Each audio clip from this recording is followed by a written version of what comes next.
Merci, Monsieur le Président.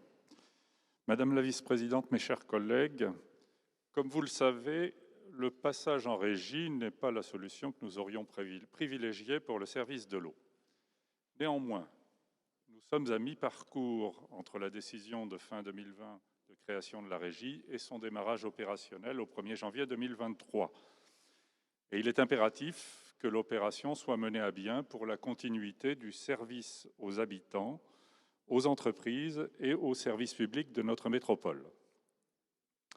Les critères de réussite début 2023 sont la continuité et la qualité et la sécurité du service, la continuité de la relation avec les clients usagers, dont le numérique, la mise en place des ressources humaines en nombre et en compétences dans un contexte social permettant l'émergence d'un esprit d'équipe commun, indépendamment de la structure d'origine des personnels, et enfin la poursuite des efforts pour l'accès à tous et pour la préservation de la ressource.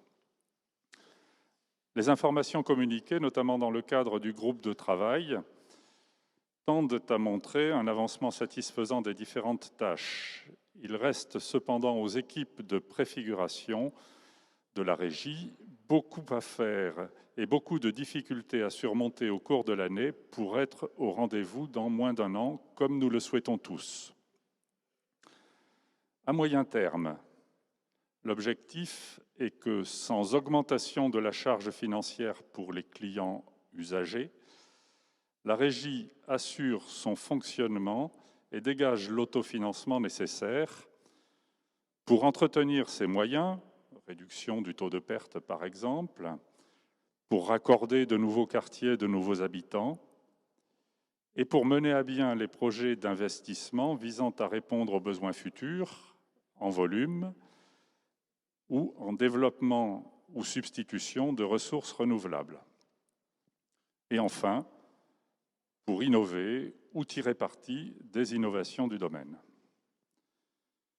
Ce sont bien les intentions affichées au travers du contrat d'objectifs et de moyens, mais c'est seulement à l'épreuve des faits et donc au bout de plusieurs exercices qu'on pourra juger du résultat, sans oublier l'étape de 2026 avec la prise en charge du service de l'assainissement et donc de ses besoins en investissement. Donc dans cette attente et dans la continuité de nos précédents votes sur la régie, nous nous abstiendrons sur cette délibération.